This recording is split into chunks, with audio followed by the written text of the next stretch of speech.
वैलुल उम्मे सादिन हजामतन व जजामतन। फरमाया ऐ साद तेरी मां किवें वक्त गुजारेगी तेरे बगैर, बावजूद इसके मैं बड़ी सबर ते इस्तिकलाल वालियां ते, लेकिन तेरे बगैर गुजारा मुश्किल है। ए जुमले नाल कहंदियां जा रही सन। ते फरमाया साद दी मां ठीक कह रही है, इहो जिहा पुत्र चला जाए ते मावां किवें जिंदा रहणियां। हुजूर मैं ठीक कह रहे।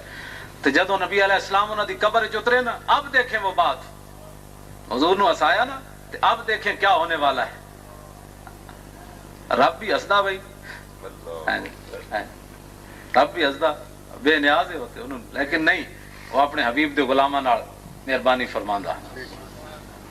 जदों नबी अलैहिस्सलाम कब्र अनवर च उतरे ना साद बिन मुआज दी, ते आप दी अम्मी जान कब्र ते खड़ के रो रही हैं। ते हुजूर ने फरमाया साद दी मां हुण चुप कर जा, हुण न रो। अज तक रब्बुल आलमीन जिन्हों मिलया हसदिया नहीं मिलया, अज तक रब किसी नूं हसदिया नहीं मिलया। तेरा पुत्र जदों पहुंचा तेनू हसदिया मिलया।